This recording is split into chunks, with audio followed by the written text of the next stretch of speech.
Hello, everyone. So, welcome to another session in this stage two on vSOC risk recharging. And we have Elad Robb and Tom Kaplan from Upstream. I'll give you a short introduction on them, and then I'll have the stage set for Elad and Tom to take away and present their presentation. So, Elad is an auto threat lead from Upstream, that is a platform for mobility focused cyber threat intelligence. He has very extensive experience in critical infrastructure and IT cybersecurity, and also played in Israeli Defense Force Elite, like 8200 unit. He's also a best basketball player. Looks like a sportsman there.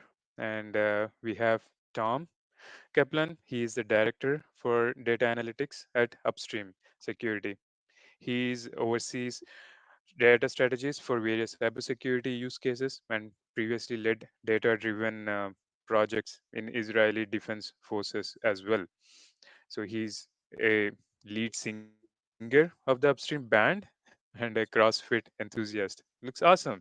So their presentation on vSOC risk recharging will cover integration of how Tara intertwines with threat intelligence and use the live monitoring to address the dynamically changing risks. So let's welcome both of them, and then Elad and Tom, it's your stage now.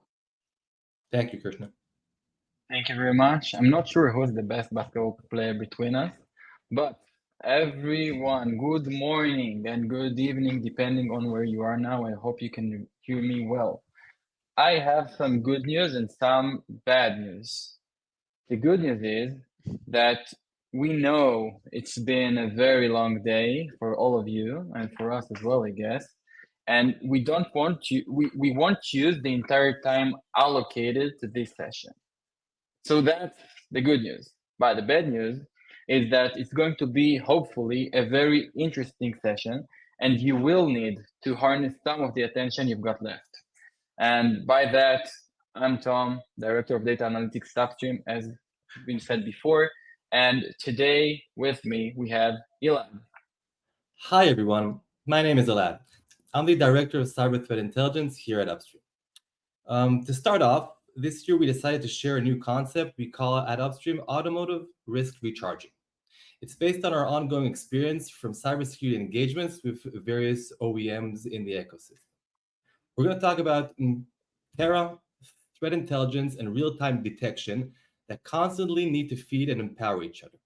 In this session, we'll share with you two real use cases which were detected and investigated by our Upstream's vSOC, and hopefully provide this forum with some useful insights. Let's start. Great. So I know we're all eager to delve into the use cases, but first things first. For those of you who are not familiar with Upstream, Upstream has been at the forefront of mobility cybersecurity, safeguarding the evolving ecosystem. We monitor, secure, and optimize connected vehicles, IoT devices, and mobility applications with a holistic and cloud-based data platform. The platform is built to ensure the three layers of smart mobility: vehicle, cloud, and the users. All of them are protected seamlessly. This protection is facilitated through real-time advanced anomaly detection, leveraging both machine learning and dedicated threat intelligence insights. But beyond just detection, Upstream operates a purpose-built vehicle security operations center that constantly monitors and mitigates cyber threats. This allows us to respond to emerging risks in real time. Elad, we've started recently to hear more and more about this concept of dynamic Terra. Could you explain to all of us what it's all about? Sure. Let's first discuss on how we bridge the gap between risks we detect in the operational stage on the right that we cannot foresee in the development stage on the left. According to the dynamic terror concept we talk about, the risks need to be constantly updated and prioritized according to security incidents and threat intel, especially when we're focused on the SDV world. This flow has to be bi-directional to ensure the CTI efforts in vSOC are focused on the most important risks. Let's try and break it down. On the left, we start with the R&D, developing and creating the product. Then there is the Terra process, identify and prioritize potential risks and feed them to the CTI process for research prioritization. CTI basically monitors and detects ongoing new risks related to the product. Then the vSOC needs to receive new risks and launch in-depth investigations and mitigation, which can update the Terra with new risks. So if we explain the process, mm, development is not over once a product is released to the market. Unforeseeable risks always emerge in the real world. Some of them cannot be identified by the Terra in advance and can only be detected by the CTI and the vSOC continuous monitoring. These risks, once we detect them, should be addressed by the R&D teams at the end and be updated in the Terra process, turning it from a static phase to a dynamic, ongoing process. Thus, we call it automotive risk recharging. So now let's see how this concept plays out in real life. We are going to explore two real cybersecurity incidents, showcasing how this workflow helps identify actual threats and keep security teams focused on what matters most. For each one of the use cases, we're going to see what is the threat detected by the Upstream threat intelligence team, how that finding was utilized to improve real-time detection, and how the overall process was incorporated in Tara to guarantee we are prepared for the next incident.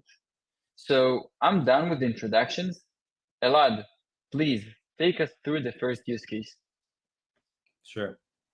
So we're going to talk about aftermarket manipulation of sensitive ECUs in the vehicles via diagnostic tool access. As you all know, diagnostic tools are frequently used by dealerships and workshops to modify and fine-tune ECU configuration in the vehicle. Let's take an easy scenario. Suppose I were a truck driver with the ability to control my truck's speed limit. However, by exceeding that speed limit, I'm causing a safety issue and putting myself and others on the road in danger. Just before we dive in the actual use case, let's see how it comes to life in real life events. You can see here that we monitor diagnostic tool leaked access that virtually becomes the gateway to vehicle manipulation. When anyone can access these tools, they may allow emission changes, speed configuration changes, key programming, and more. Now let's start and deep dive into the automotive risk recharging process that can help us detect and mitigate these kinds of use cases. Earlier this year, as you can see on the left, our CTI team identified that an official offline software version used to authenticate the diagnostic tool of an OEM was being sold in a dark web marketplace. Just to explain the kind of potential impact here, this rogue access into the software version allows a user to create legitimate new accounts. Now, any adversary with a new legitimate account could start modifying by himself sensitive configurations in the vehicle, for instance, modifying the truck speed or the load limitations. Once this kind of incident is identified by our CTI team, it needs to be directly integrated into our vSOC and create a security event which they need to further investigate in order to actually mitigate. In addition to the CTI feed enriching the platform, as Elad just mentioned, the Terra is also used to enrich the vSOC platform. The Terra ECUs and components include information such as the ECUs that are prone to tuning, risky fault codes, and relevant diagnostic procedures. The Upstream platform identifies different anomalies. In this case, the platform detected suspicious tester activity that was based on location and pattern of usage. For example, a tester that was being used in an uncommon location, like an outside the authorized workshop or dealership. Additionally, what we do is we're leveraging data profiling techniques. The platform detects unexpected diagnostic messages from the exact sensitive ECUs highlighted earlier by the Tara. By combining the live stream ML-based anomaly detection and the insights provided by the CTI and the Tara, an alert is triggered, indicating an adversary is using the certificate to modify configurations. The alert is then investigated by the vSOC, the operation center. As part of the alert, the vSOC has visibility on sensitive ECUs defined earlier by the Tara, as well as the TI feed, focusing the vSOC on incidents that might be an immediate risk to the fleet. After the investigation, some mitigation measures are executed by the vSOC. For example, the vSOC revokes the non-legitimate certificate and then remotely reverts the modified configuration. Of course, that after eliminating the immediate threat, we need to complete the recharging cycle. The vSOC findings are fed into the Terra and the CTI team to continue securing the OEM fleet and its critical assets. Thanks, Tom. We went over this incident top to bottom from CTI to Terra and vice versa, but can you explain a minute how have we recharged the Terra process and why it's so important? Yes, with pleasure, lad. First, the Terra is updated to include additional ECUs that were part of the attack and now defined as high security assets. High risk assets, sorry. Secondly, the CTI team received additional data points about the attack identified by the vSOC to add and empower the deep and dark web research and close the security loop. In addition to that, the collection scope is updated to include the Terra recent updates, focusing on the vulnerabilities discovered and the new risky ECUs. All right, let's take a moment to recap this chip tuning attack, basically. So, as you know, diagnostic tools allow technicians to access the vehicle's onboard systems, identify faults, and modify ECU configuration, making them indispensable for both routine maintenance and advanced vehicle repairs.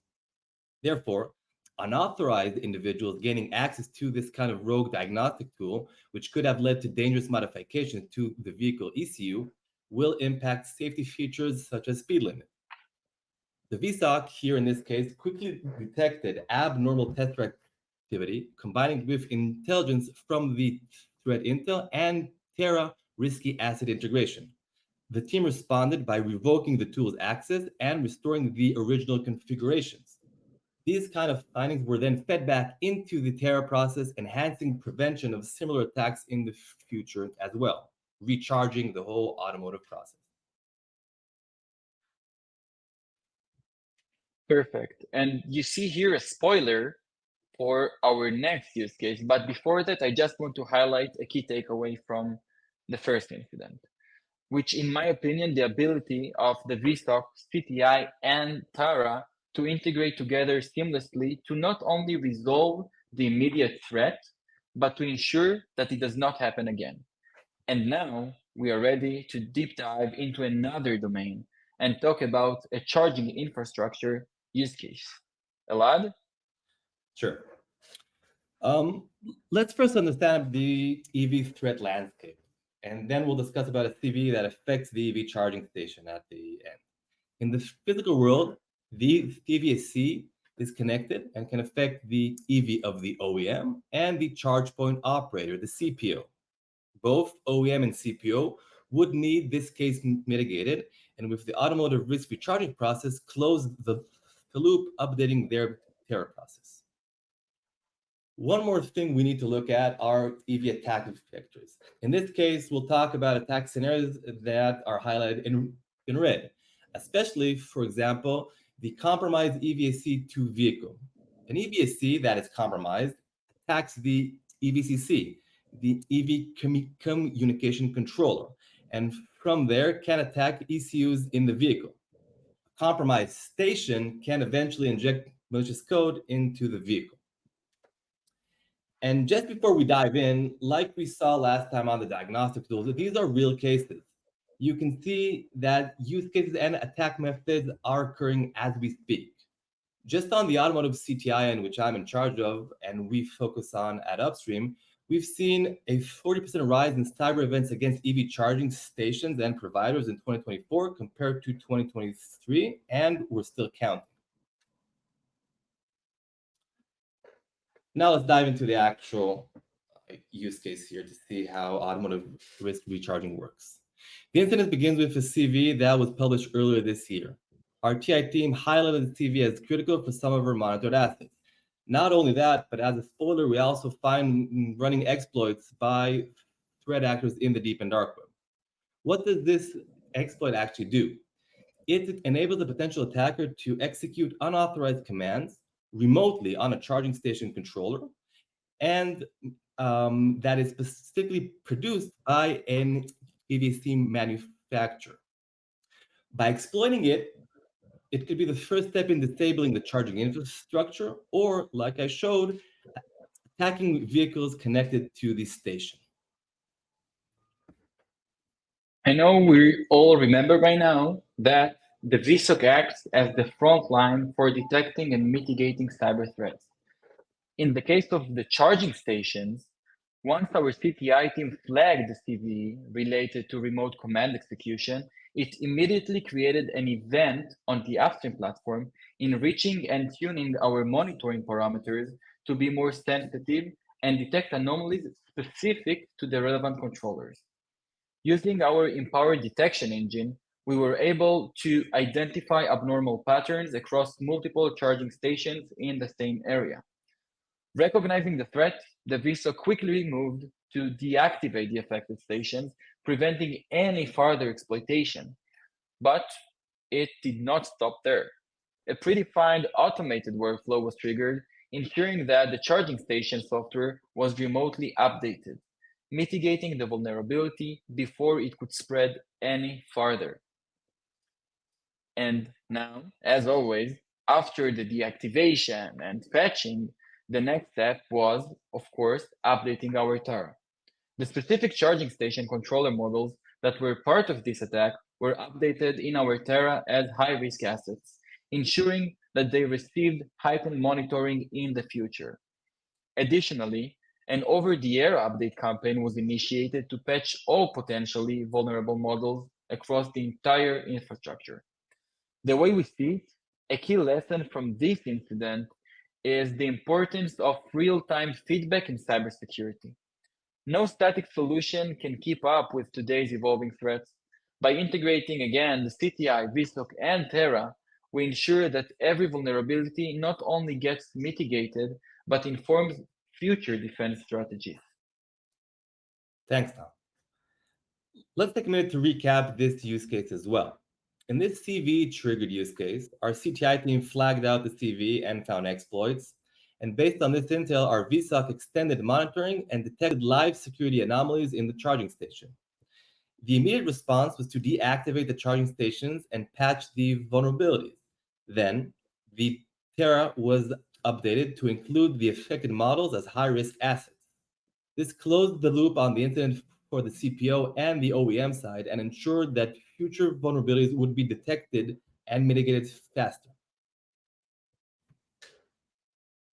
Elad, you can smile now, as we finish covering the two important and honestly, potentially scary use cases we wanted to demonstrate. And by now, I'm sure you all know that the threat analysis and risk assessment, aka the TARA process, has to be more dynamic.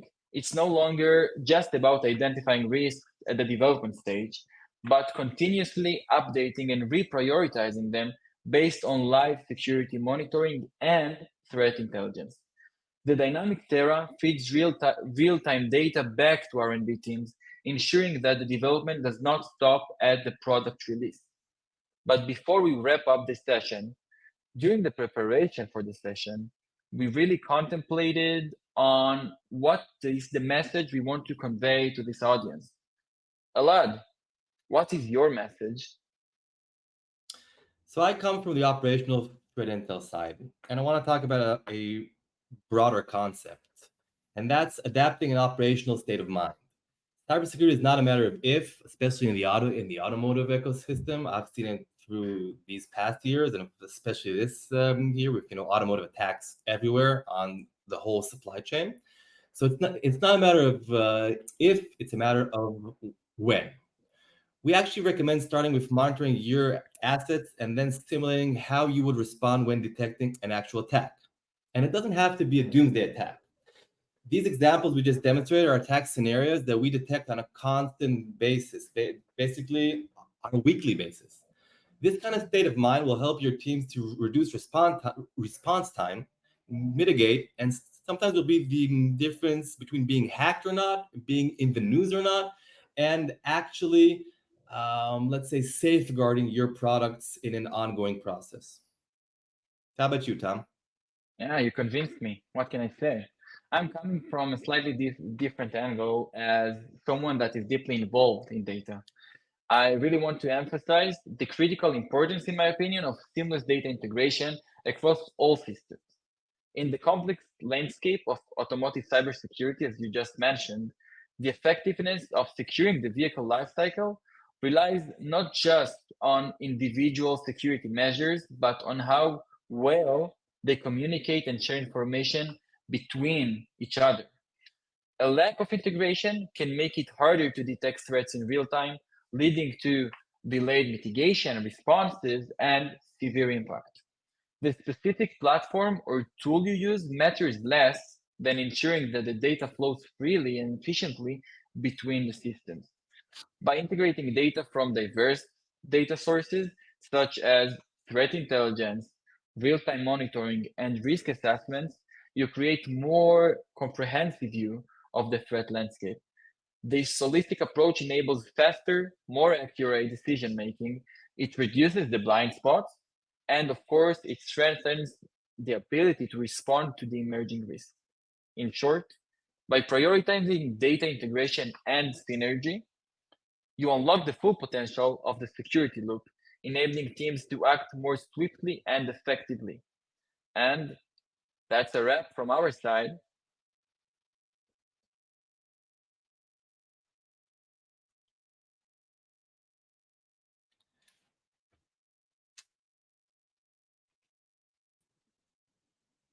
It's great. That's a great presentation and great initiation on automating things and proceeding, bringing up a new concept on this.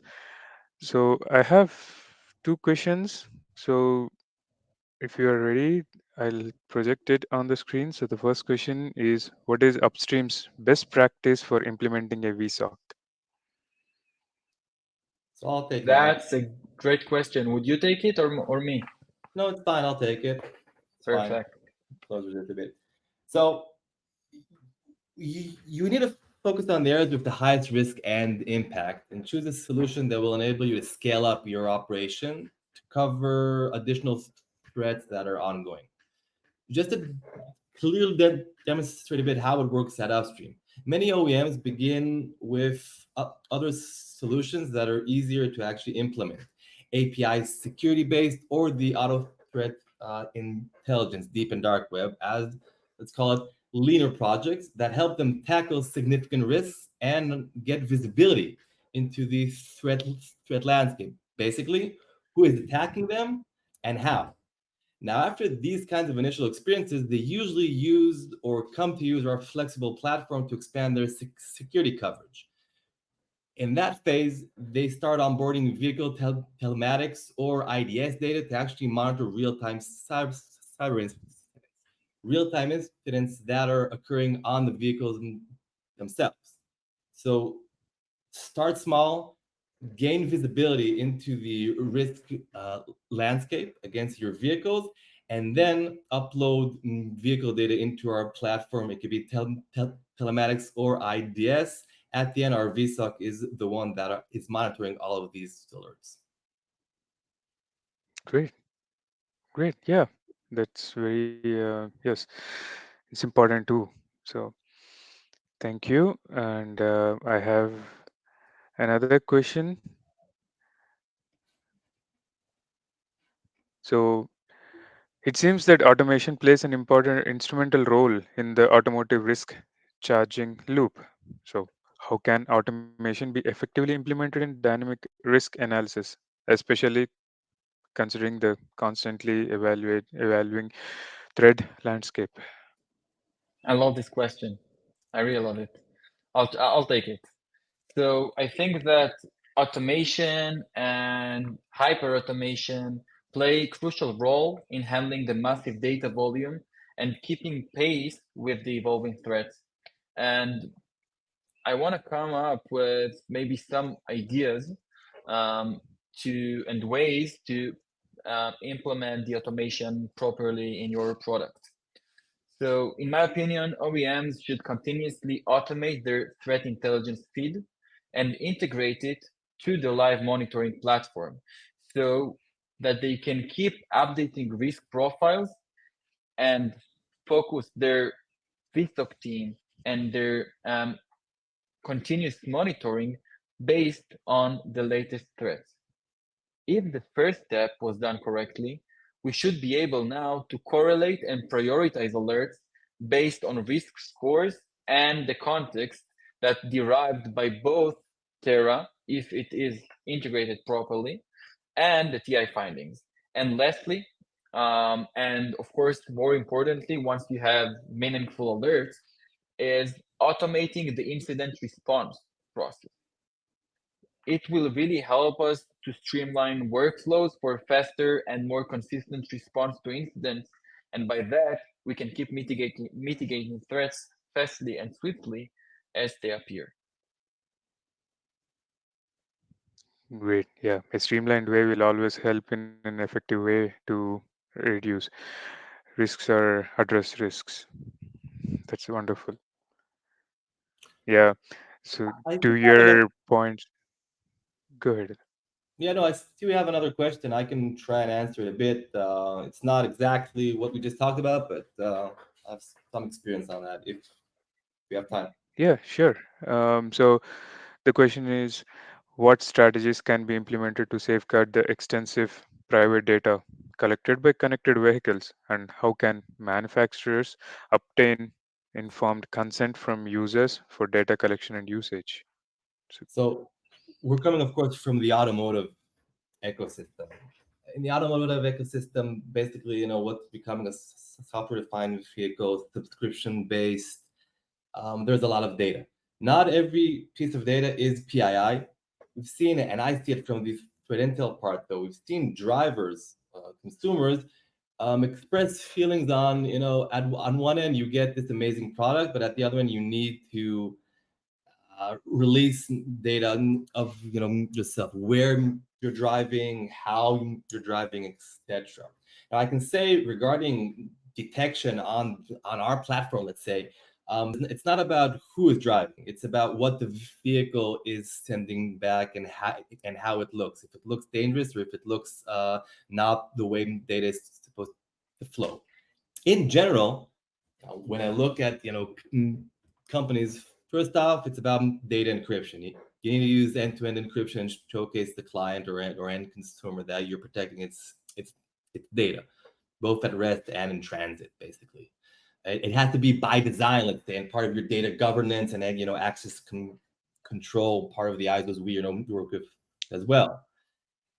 It also has to provide the end user, and this is of course not exactly about what we're talking about. It has to provide like an end user with control over his data, yeah, that he can opt in, he or she can opt in or opt out when at every time that they want, and of course have some kind of an informed consent mechanism that for this opt in and opt out, and also understand what is being collected. Now, at the core, when we look at it's not about looking into personal identifiable information. It's about looking into data that the vehicle is not supposed to actually be sending out. So as long as you update the client and he knows what's going in and going out, I think you can get consent. You've seen it. We've seen it a lot, especially when you get like informed consent mechanisms where there's, like I said, a transparent process with opting in and opting out. It's a lot of noise in this industry about it. We're not there yet regarding exactly how Majid, we've seen a lot of issues regarding Tesla and other OEMs, but it's an issue we look into as well when we get data. Yeah, maybe just to add my 2 cents on that. First, I think that if you, and I'm coming more of the from the live monitoring and the big data side of the situation. Of course, we see a lot of data. Some of it as well is might be potentially personal data and sensitive data, of course. And I fully agree with Elad that you must incorporate processes to encrypt the data, to anonymize the data, and you should use permission mechanism in different levels to whom has access to each part of the data. That's on one hand. And on the second hand, I completely agree with the consent mechanism, but you can also use it to incentivize the users to consent to share the data and leverage the better protection and the way that they are more secured by sharing their data with the live monitoring and the risk assessment and the threat intelligence that are incorporated all together. And I can add to that, by the way, just as Tom was talking, I was thinking about as well, just one to how to connect Go on. what Yep. we're talking on.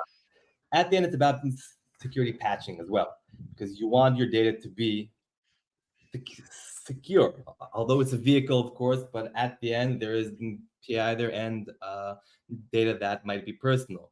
So it kind of connects to the whole automotive risk recharging process because the data is in connected products like the IVI, the infotainment.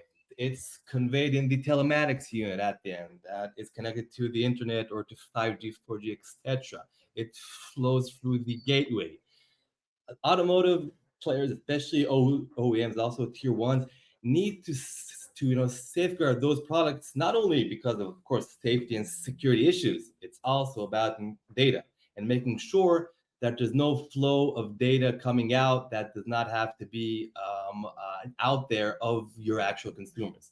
So the actual process of monitoring, mitigating, and recharging actually connects to this question. So that's it.